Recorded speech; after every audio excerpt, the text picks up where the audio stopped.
नमस्कार जय जगन्नाथ आम चैनल को आपण मानकु बहुत बहुत स्वागत। सांग माने हिंदू धर्मर पुराण रे अनेक पशु एवं पक्षी को पूजनीय भावरे वर्णना करा जायछि।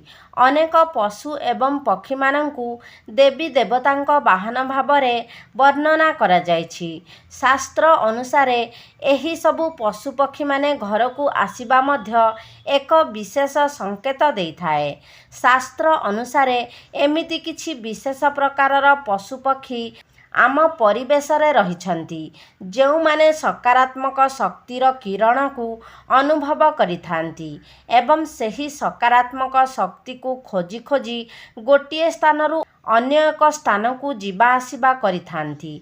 जेमिति आमे मंदिर को गले आमर मन प्रसन्न होइथाए सेही भली एही पशु पक्षी माने मध्य सकारात्मक शक्ति थिबा स्थान को गले सेमाने प्रसन्न होइथांती एवं सेही कारणरू सेमाने एही भली स्थान को जाइथांती जेउ परिवेश शुद्ध एवं पवित्र होइथाए।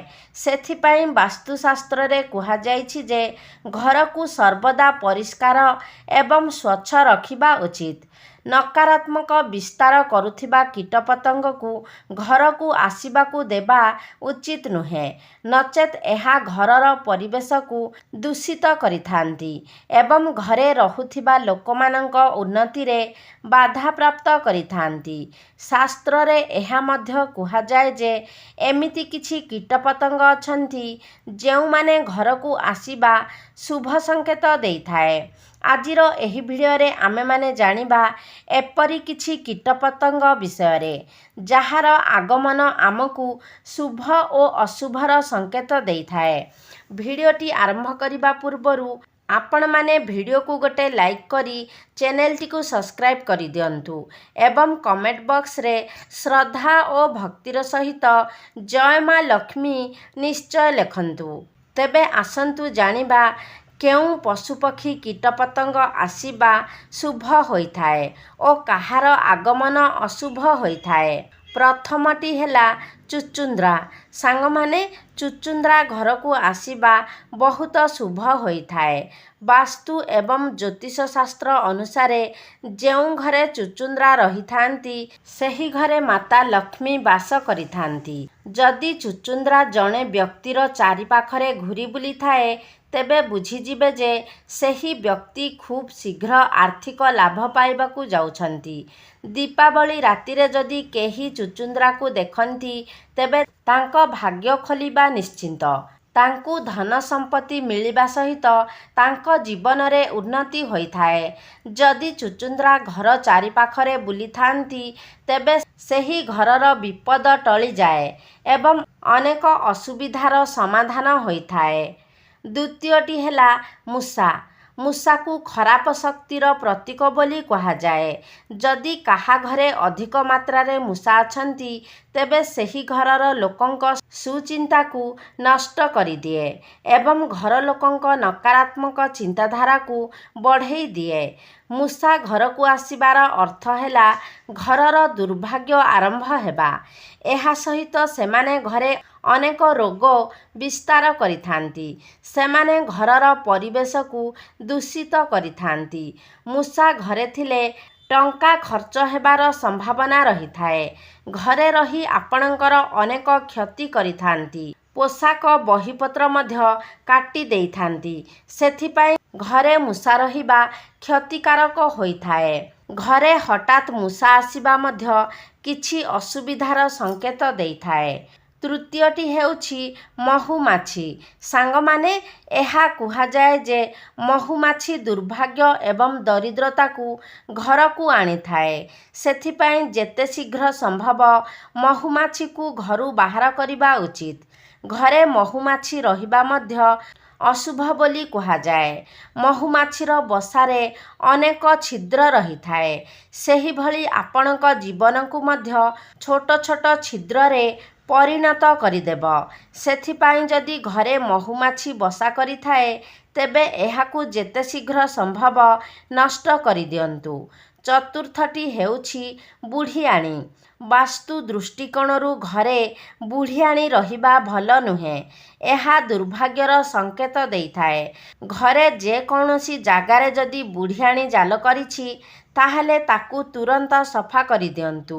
ବୁଢ଼ିଆଣୀ ଆପଣଙ୍କ ଜୀବନରେ ଅନେକ ଅସୁବିଧା ସୃଷ୍ଟି କରିଥାଏ ଏବଂ ଆପଣଙ୍କ ଉନ୍ନତିରେ ବାଧା ସୃଷ୍ଟି କରିଥାଏ। ପଞ୍ଚମଟି ହେଉଛି ପ୍ରଜାପତି। ପ୍ରଜାପତି ଘର ଭିତରକୁ ଆସିବା ଶୁଭ ସଂକେତ ହୋଇଥାଏ।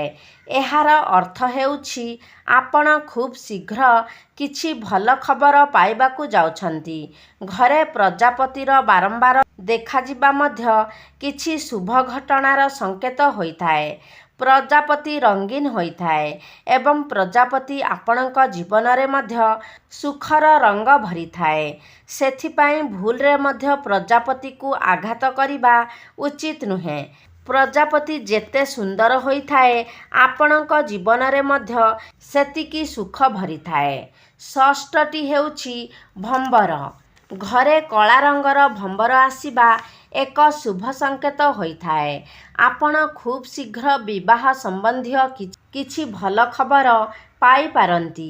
ଭମ୍ବରକୁ ଭୁଲରେ ମଧ୍ୟ ମାରିବା ଉଚିତ ନୁହେଁ। ଖରାପ ସମୟର ସମାପ୍ତିର ବାର୍ତ୍ତା ନେଇ ଆପଣଙ୍କ ଘରକୁ ଆସିଥାଏ। ଭମ୍ବର ଘରକୁ ଆସିବା ଘରେ ଆପଣଙ୍କ ଜୀବନରେ ଭଲ ସମୟ ଆରମ୍ଭ ହୋଇପାରେ। ସପ୍ତମଟି ହେଉଛି ବିଛା।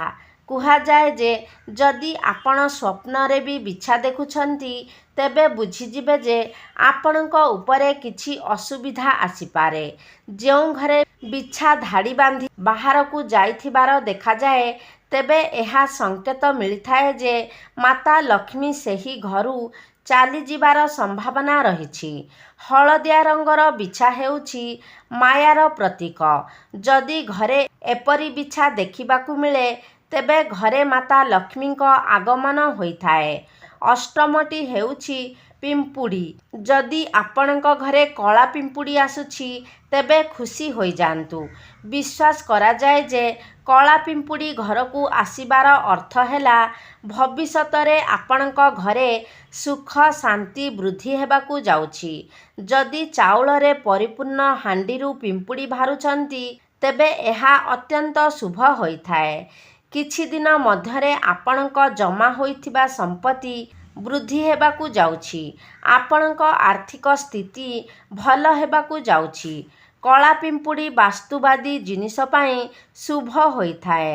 ଯଦି କଳା ପିମ୍ପୁଡ଼ି ଆପଣଙ୍କ ଘରେ ଗୋଲାକାର ହୋଇ ବୁଲୁଛନ୍ତି ତେବେ ଏହା ବୁଝିଯିବେ ଯେ ମାତା ଲକ୍ଷ୍ମୀ ଆପଣଙ୍କ ଘରେ ପହଞ୍ଚିଛନ୍ତି।